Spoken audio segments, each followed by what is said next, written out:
우리가 잘 알고 있는, 또 잘 쓰고 있고 늘 흔히 하고 있는 것 중에 탓이라는 말이 있어요.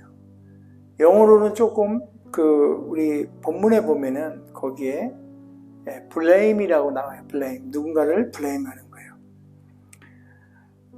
어떤 안 좋은 일이나 또 어떤 현상을 보면 어디선가 그 이유나 또 근원 이런 것들을 찾는데 우리가 사용하는 말로 무슨 탓이다, 무슨 탓이다, 혹은 누구누구의 탓이다, 이런 등의 말을 사용하게 됩니다. 그래서 탓은 이게 원래 루안다 언어에서 유래됐다고 해요. 문제를 일으키는 것을 의미한다고 합니다. 누구 혹은 무엇을 탓하는 것은 잘못된 것을 나 외에 다른 남이 그 문제를 만들었기 때문이라는 것으로 돌리는 것. 그래서 옛말에 이런 거 있잖아요. 잘 되면 내 탓이요, 안 되면 남의 탓이다.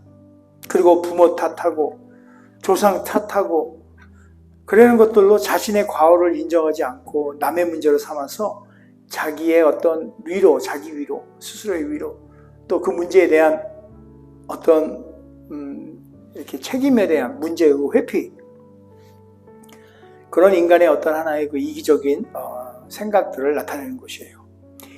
우리가 인생을 살아가면서 크고 작은 일들은 거의 매일같이 일어난다고 볼 수 있습니다. 하루도 조용한 날이 없어요. 작은 일도 일어나고 큰 일도 일어나고 스쳐 지나가는 일도 있고 모든 일들이 우리 삶 가운데 일어납니다. 조용한 날이 없어요. 하루도. 어떨 때는 기쁜 일이 있어서 막 기쁘고, 또 어떨 때는 안 좋은 일이 있어서 막 그런 끊임없이 좋은 일, 나쁜 일, 싫은 일, 기뻐할 일, 기분 나쁜 일, 즐거운 일, 이런 것들이 끊임없이 우리의 삶 가운데 일어나고, 또 그것들의 연속적인 것들, 그렇게 연속적으로 일어나는 것들이 우리의 삶을 이루어가는 것 같습니다. 자, 좋은 일이 일어날 때는요, 굳이 누구의 탓을 할 필요가 없어요. 돌리지 않아도 돼요. 상관이 없는 거죠. 내 탓이라고 해도 상관이 없고, 좋은 일이 일어나면, 남의 탓이라고 얘기해도 좋은 일이 일어나면 상관이 없어요. 좋은 일이 일어나니까. 별로 기분이 나쁘거나 상하지 않아요. 그런데 말이에요, 나쁜 일이 생기면 내가 원하는 방향대로 그 일이 되지 않고 내가 원하는 그런 결과를 얻지 못했을 때에는 이제 우리에게 문제가 되는 것 같아요. 우리는 누군가의 탓으로 돌려야 하고, 그래야 마음이 조금 편한다고나 할까요? 아니면은 좀 안정된다고나 할까요? 우리는 누군가의 탓으로 돌려야 이 마음이 조금 편해지는 것 같아요. 누구의 탓으로 그 문제를 돌려도 사실은 그 결과가 결코 돌이키거나 바뀌거나 이렇게 할 수가 없어요. 그럼에도 불구하고 우리는 꼭 누군가에게 그 탓을 돌려야 우리의 직성이 좀 풀리고 마나 봅니다. 우리 조금 전에 찬송했어요. 찬양이 드렸어요. 찬송가 413장이에요. 내 평생에 가는 길. 참 좋은 찬송이고 주옥 같은 찬송입니다. 너무나 잘하는 찬송가인데요. 이 찬송가는 스패포드라는 분이 작사를 했어요. 그리고 무디에 있는 그 분이 작곡을, 이름이 블리스라는 분이 많은 우리 찬송가들도 작곡하신 분인데 그분이 곡을 붙여가지고, 그 스패포드라는 이분이 자기의 그 신앙 고백을 한 거를 보고 감동을 받아서 곡을 붙여가지고 오늘의 우리의 이 내 평생 가는 길이 탄생을 한 겁니다. 그 스패포드 그분의 신앙 고백의 골자는 이래요. 스패포드 이 사람에게는 5명의 자녀가 있어요. 5명의 자녀가 있었는데 이 5명의 자녀를 한순간 다 잃어요. 첫 번째 아들은 전염병에 의해서 아들을 잃고, 그리고 시카고에 이 대화재가 일어나가지고 엄청난 피해를 봐요. 이분이 변호사이기도 하고 무디에 있는 거기 또 재정집사이기도 하고, 아무튼 이렇게 어려운 일을 겪으니까 마음에 좀 어떻게 좀 평안을 좀 얻고, 또 내지는 이렇게 쉼을 얻으려고 가족들을 여행을 보내는데 그때 아이들이 다 물속에서 수장돼서 죽어요. 이제 이런 5명의 아이를 잃어버리게 됩니다. 그럼 아비로서 얼마나 그 마음이 아플까요? 상심이 크고 굉장히 아플 거예요. 저는 사실 상상이 안 됩니다. 그런 와중에 그의 아내가 큰 상심을 하여서 너무 힘들어하는 것을 이제 그 아내를 데리러 그 아이들이 갔던 그 뱃길을 따라 갑니다. 가면서 하나님을 원망해요. 밤새도록 하나님을 원망하고 불평하고 밤새도록 그냥 그 배 밑에서 하나님 도대체 왜 그래요? 내가 교회를 위해서 얼마나 많은 봉사를 했는데 알잖아요. 재정집사잖아요. 그냥 해요. 하나님 정말 당신 말이야 이런 사실 저도 그런 경험이 있어요. 하나님을 굉장히 원망했던 그런 경험도 있고 했는데 그런데 하나님을 원망하고 하나님을 불평하고 그렇게 막 울부짖고 가는 그 와중에 새벽에 하나님이 그분을 만나서 그분의 마음으로 하나님이 오셔서 그분의 마음을 만지기 시작했어요. 그러면서 그가 깨닫게 됩니다. 마음으로 하나님을 만나는 그 일이 그 새벽에 일어나게 된 거죠. 밤새 내내 하나님을 불평하던 그 마음이 이제 사라지고 이제는 하나님을 탓하는 게 아니라 하나님을 불평하는 게 아니라 하나님에게 자기의 마음을 털어놓기 시작하는 거예요. 자기의 마음을 열어놓고 하나님께 자신의 그 어려운 마음을 고백하는 거예요. 아뢰는 거예요. 더 이상의 불평, 분란, 원망들은 이제 하나님을 향한 그런 것들은 어느새 안개가 거짓이 싹 없어지면서 하나님이 주시는 내가 그런 거를 하나님 앞에 고할 때, 아뢰할 때 마음을 열고 하나님 앞에 하나님 정말 억울해요. 답답해요. 이런 걸 다 억울하게 내놓았을 때 그것이 거치면서 하나님의 그 마음 가운데 그러한 고백을 입술로 고백하게끔 하나님의 마음을 만지세요. 그래서 그가 고백합니다. 내 영혼 평안해. 이렇게요. 이 입술을 통해 시인을 하게 돼요. 자, 우리는 살면서 많은 일들이 우리의 삶을 힘들게 해요. 고된 삶이라는 것은 우리가 잘 알아요. 늘 몸으로 진짜 경험하며 삽니다. 어쩌면 삶 자체가 불만이고 불평이고 원망이에요. 왜 나는 이렇게 태어났을까? 왜 나는 하는 일마다 이 모양이야? 결코 그런 모든 것들은 내가 원해서도 아닌데 말이죠. 누군가에 의해서 그런 어렵고 힘든 일들이 나의 삶 속에 들어오는 것은 이렇게 생각하는 그런 것은 누군가 과연 누구의 탓일까? 이런 것. 그래서 어떤 이들은요, 탓을 할 대상이 필요해요. 그래서 옆에 있는 사람을 탓해요. 함께 했던 사람을 탓해요. 그런데 정말 제가 만난 사람들 중에 탓하는 거에 하이라이트라고 얘기할 수 있는데 바로 크리스찬이었던 사람들이 하나님을 탓합니다. 하나님을 불평해요. God is not real. 이렇게 하나님은 실제하지 않아. 하나님은 없어. 하나님이 있다면 이럴 수는 없는 거야. 그리고 모든 이 불행한 것의 시초와 씨앗은 다 하나님이 다 그렇게 한 것 같다는 생각이 드는 거예요. 하나님 정말 너무합니다. 하나님은 정말 불공평해요. 왜 나는 하는 일마다 정말 어째서 그렇게 스펙포드 그분은 하나님을 밤새 원망하고 하나님 그분을 불평하다가 깨달은 것, 그 깨달음, 그 하나님의 터치, 그 하나님의 진짜 함께 하심 이런 것들을 사실 우리도 사모해야 돼요. 그런 깨달음이 우리 삶 가운데 있을 줄 믿습니다. 또 있어야 하고요. 그렇게 소원합니다.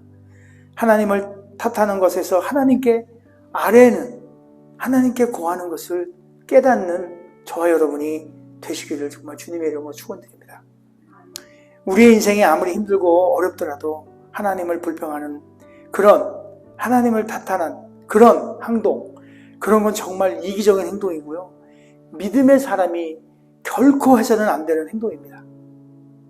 하나님의 잘못이 아니에요. 하나님은 정말 그 자체로 무흠하시고 순수하시고 깨끗하시고 불평과 원망의 대상이 아니고 정말 천지를 만드시고 주관하시는 그런 무세무조하신 그런 분인 것을 우리는 믿어야만 해요. 언제나 우리를 늘 사랑하시고 늘 우리와 함께 하시기를 정말 즐거워하시는 그런 분이에요. 그래서 우리가 그렇게 우리와 함께하고 우리를 사랑하는 그런 분이시기에 우리가 아버지라고 부를 수 있는 것 같아요. 이 시간 저와 함께 같이 한번 생각해 보면 좋겠어요.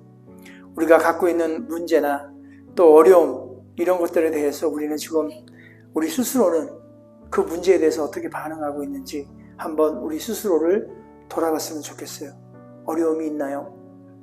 괴로움이 있나요? 뚫고 가야 할 일들이 있나요? 해결돼야 할 문제가 있나요? 그것이 큰 벽, 여리고성과 같이 다가오고 있나요? 자, 거기까지 직시했어요. 그런데 그것이 누구 때문에 저런 거야? 라는 혹시나 누구 때문을 찾고 있지 않는지 한번 돌아보기를 원합니다. 혹 하나님을 원망하거나 원망의 대상으로 삼고 있지 않은지 한번 돌아보시기 바랍니다. 이렇게 한번 생각해 보면 좋겠어요. 오늘 본문의 말씀인데 사무엘상 25장에 나오는 이야기예요. 사무엘상 25장 오늘 우리가 함께 나눌 본문인데 아비가엘이라는 현숙하고 현명한 여인 이야기가 나옵니다. 아비가엘을 이렇게 뜻을 찾아보니까 Father of Joy, Source of Joy, 그러니까 기쁨의 아버지, 기쁨의 근원, Source of Joy 그런 의미를 갖고 있더라고요. 아비가엘, 기쁨이에요. 자, 그거의 근원이에요. 아비가엘. 참 이름이 예쁜 것 같아요. 아비가엘. 사람의 그 이름은 태어날 때 어때요? 부모님들이 대부분 지어주잖아요. 그죠? 자기가 태어날 때부터 나는 누구야 이렇게 태어난 사람 없잖아요. 태어났을 때 미리부터 부모님들이 준비하시고 또 할아버지나 할머니가 준비하는데 그 이름은 참 중요한 것 같아요. 아마도 아비가엘의 부모는 딸이 태어났을 때 굉장히 기뻤을 것 같아요. 그래서 그의 이름을 아비가엘, 기쁨이 넘치는 기쁨의 근원이 되라 해서 아비가일이라고 지어줬을 것 같아요. 근데 저의 이름은 재룡이에요. 재룡. 재물제자의 용년자. 아마도 저희 아버지는 저희가 태어날 때쯤에 굉장히 가난하게 살아오셨을 거예요. 어렵게. 그래서 아버지가 재물제자와 용년자를 써서 재물을 물어다가 주는 용이 되라 이래가지고 아마 재룡이를 줬는데 사실 어렸을 때 그렇게 이름을 불려지지 않고 인거리, 용거리 뭐 이런 식으로 이름을 불렀어요. 근데 그 뜻은 모르겠어요. 근데 여하튼 호적에 올라가기를 재룡으로 올라갔는데 그 재룡이란 말은 재물제자에 용용자 써서 재물을 좀 많이 물어다 주는 그 소원을 담은 그런 이름이에요. 근데 실제로 보니까 제게는 별 재물이 없는 것 같아요. 잘 못 물어다 주는 것 같아요. 그 이름을 좀 바꿔야 되지 않겠는가. 그래서 전에도 제가 언급했듯이 오니면 좋겠다 생각을 해봅니다.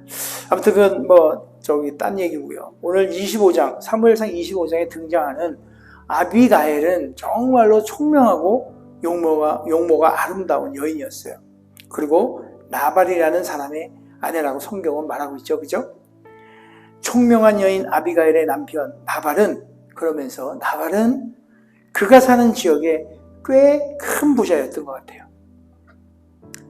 왜냐하면 3,000마리가 있고 막 그렇죠? 이렇게 써 있잖아요. 4절, 2절인가요? 2절 한번 보여주실래요? 미혼의 한 사람이 있는데 그의 생업이 갈멜에 있고 심히 부하여 양이 3,000마리고 염소가 1,000마리. 대단한 부자였던 것 같아요. 그런데 그 다음 절 3절에 보면 부자였지만 정말 이 사람은 성격이 만만치 않고 성경의 표현을 보면 완고하고 악하다고 되어 있어요. 완고하며 행실이 약하다고. 그 성경은 이렇게 나발에 대해서 설명을 합니다. 그래서 나발은 모든 어찌 보면 나쁜 성품의 종합 선물 세트, 뭐 이 정도의 나쁜 성격을 가졌다고 이렇게 한번 생각을 해보게 됐어요. 저 같은 성격이지 않을까라는 생각을 해봅니다. 여튼 이렇게 아비가일과 이 나발 좀 대조적이죠. 다윗이 사울왕을 피해서 바란 광야의 갈멜에 거하고 있을 때의 일이에요. 다윗은 갈멜에서 큰 목장을 하고 있는 바로 부자 나발. 이 부자 나발이 양털을 이제 깎는다는 그 소식을 갈멜, 바란 광야에서 들어요. 그 소식을. 왜 그게 중요하냐면, 당시만 해도 이렇게 양털을 깎는다 하면 그냥 추수하는 거예요. 추수철이다. 추수한다. 3,000마리의 양털을 깎는다 그러면 이게 대축제예요. 이 동네, 그때 당시에. 유목민들한테는 그런 양털 깎는 날은 그들에게 있어서는 축제의 날인 거죠.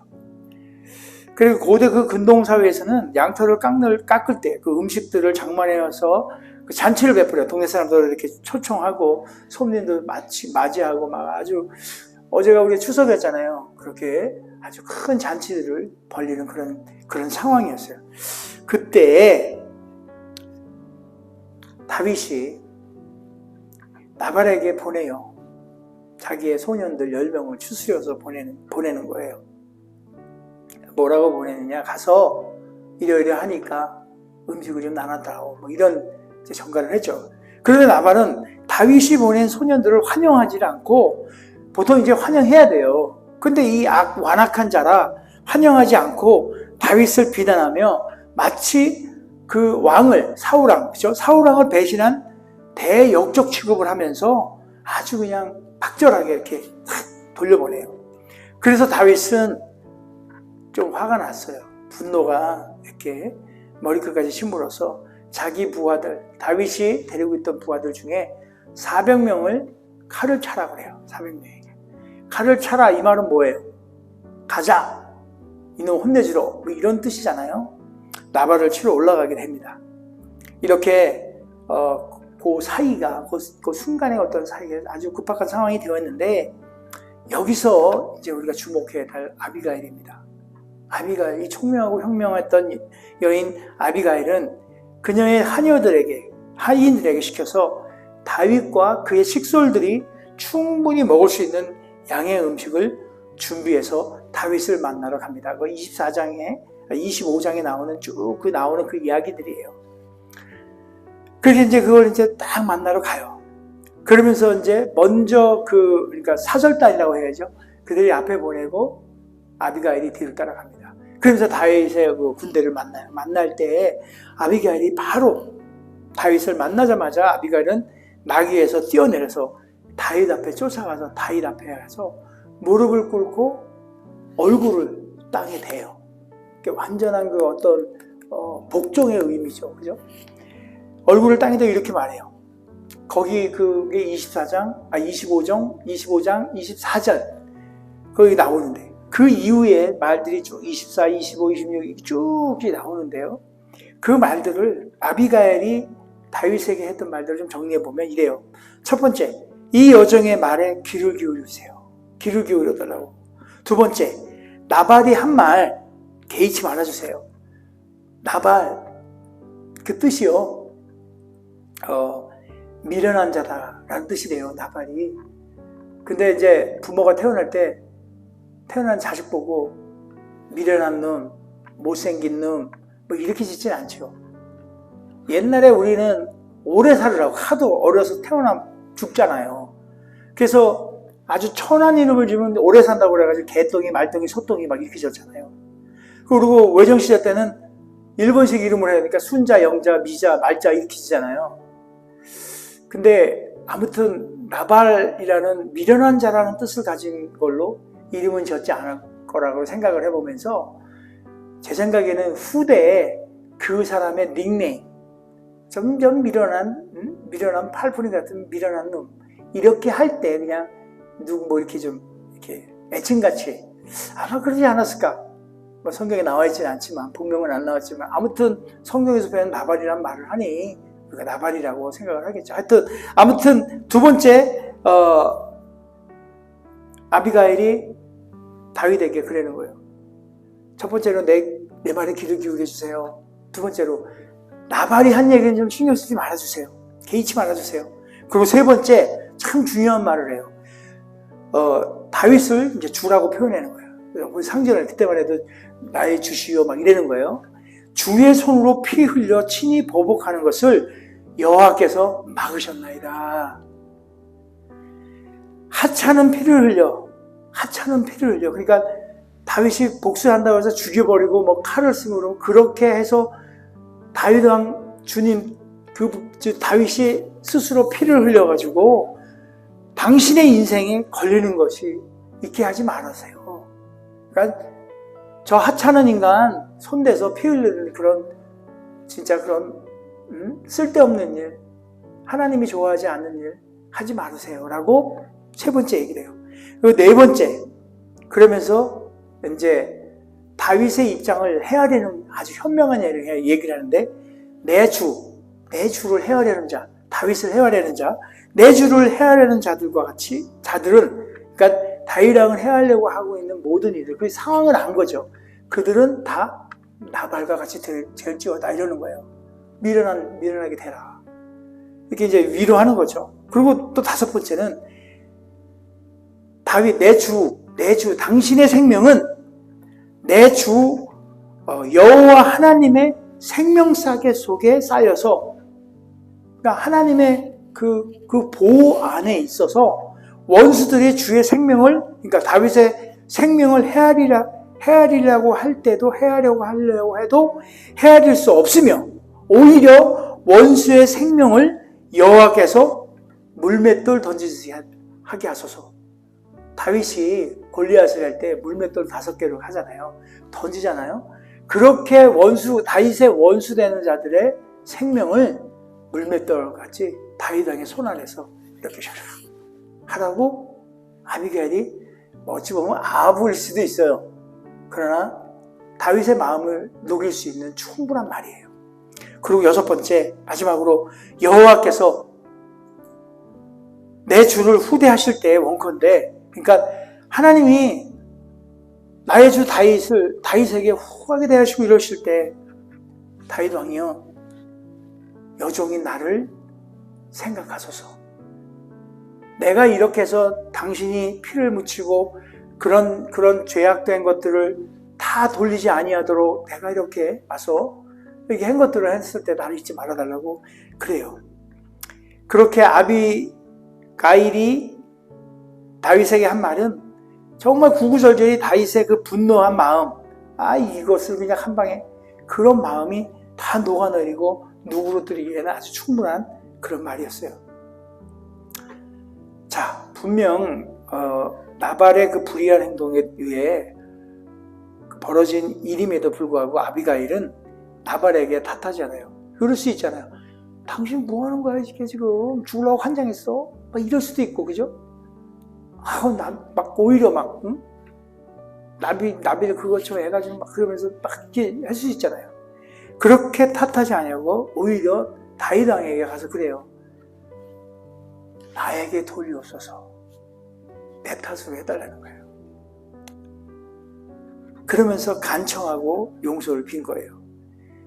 대상을 향한 탓보다는 오히려 대신 용서를 비며 그 대상에 대한 탓을 그 대상을 하는 게 아니라 그 발생된, 나발이 저지른 그 발생된 문제, 다윗이 화가 나고 이런 것들의 그 문제에 대해서만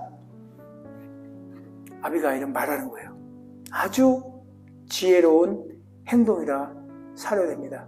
우리가 어떤 일이 생겼을 때 탓하기 바빠요. 이유를 찾기 바빠요. 그러나 아비가일처럼 내 탓이에요.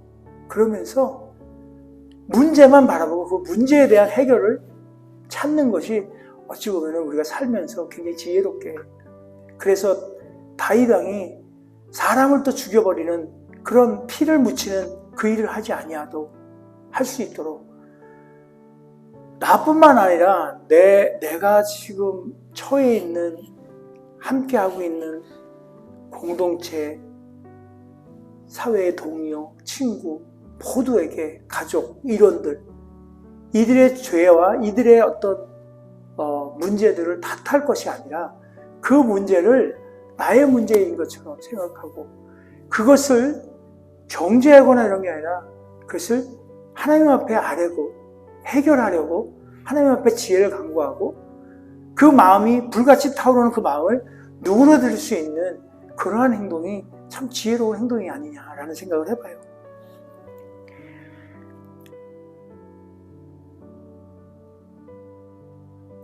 간청함과 그 남편의 그 불의함, 그거를 대신 용서를 빌고 왜 나발을 치는 것이 다윗 스스로에게 유익이 되지 않는지 하나님 편에서 설명하고, 그리고 하나님이 그 의로운 다윗을 지키시고 다윗의 그 원수들을 면하실 것을 또 기원하고, 하나님께 마지막으로 자신에게 은혜 베풀기를 간청하며 겸손하게 머리를 땅 안에까지 이렇게 겸손하게 다윗의 모든 흥분을 가라앉히게 하는 그 행동, 우리가 본받아야 될 일이라 생각합니다. 어떠한 일이 발생을 한다 하더라도 그러한 겸손함으로 대할 때 따지는 것이 아니라, 탓하는 것이 아니라 그 문제에 대한 부분을 우리가 이야기해 나가는 거예요. 특히 아비가일의 입에서 나오는 말은 아까 얘기했듯이 이렇게 구구절절히 하나님 앞에 정말 하나님을 정말 신뢰하는 그런 말들이에요. 그런 신뢰가 묻어나오는 그 믿음의 말들, 그런 것들이 쫙 깊이 이렇게 배어 있다는 것을 다윗은 알았던 거예요. 여호와 하나님을 경외하고 하나님 편에 서 있는가, 이런 것들을 보여줬어요.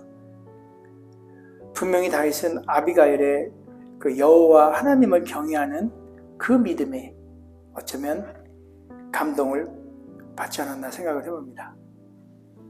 자, 이제 정리해 볼게요. 우리의 삶 가운데, 또 우리의 그 인간적인 관계 가운데 문제가 발생하면 누군가의 탓으로 돌리기보다는 우리는 이제 탓보다는 그 문제에 집중하는 것이에요.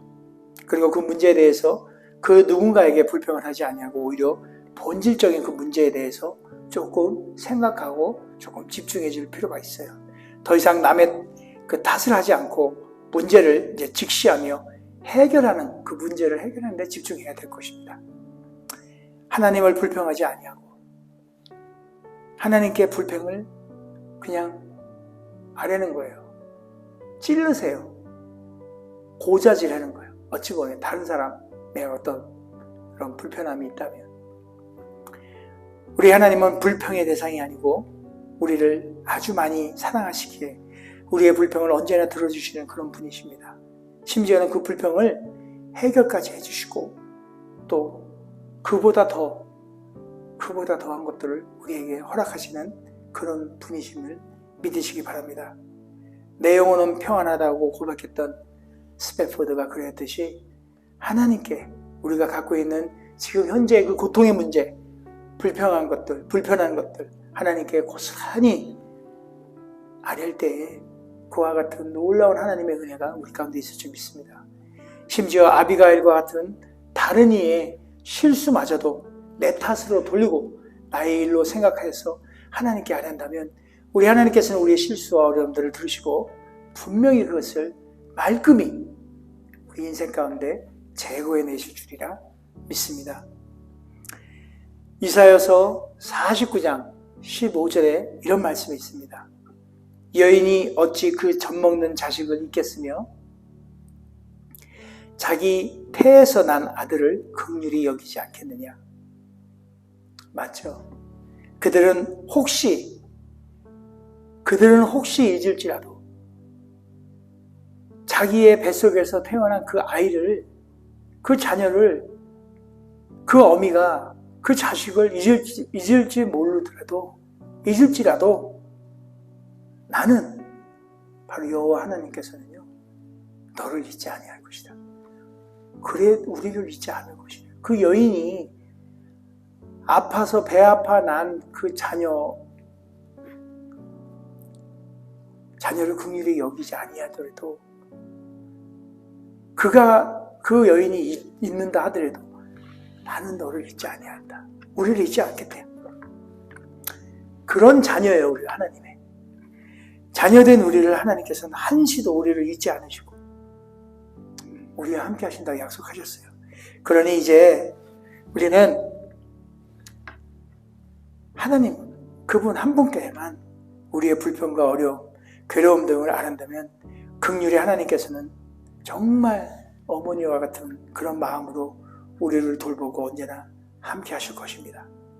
이제 우리도 이런 마음으로 우리의 이웃을 돌아보고 혹여 우리 가운데 누구라도 인간적인 실수와 문제로 인하여 어려운 가운데 있다면 더 이상 그 사람을 탓하고 불평하지 마시고 오직 그 문제를 하나님 앞에 가지고 와서 하나님 앞에 아뢰시기 바랍니다.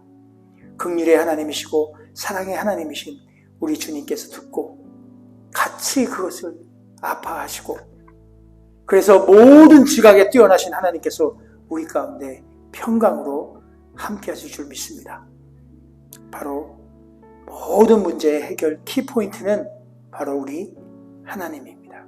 하나님께 아뢰는 것입니다. 자, 이 시간에 스패포드의 그 고백이었던 내 영혼 평안에 오늘 하나님 앞에 우리도 함께 그 마음을 실어서 고백해 봤으면 좋겠어요. 내 영혼 평안에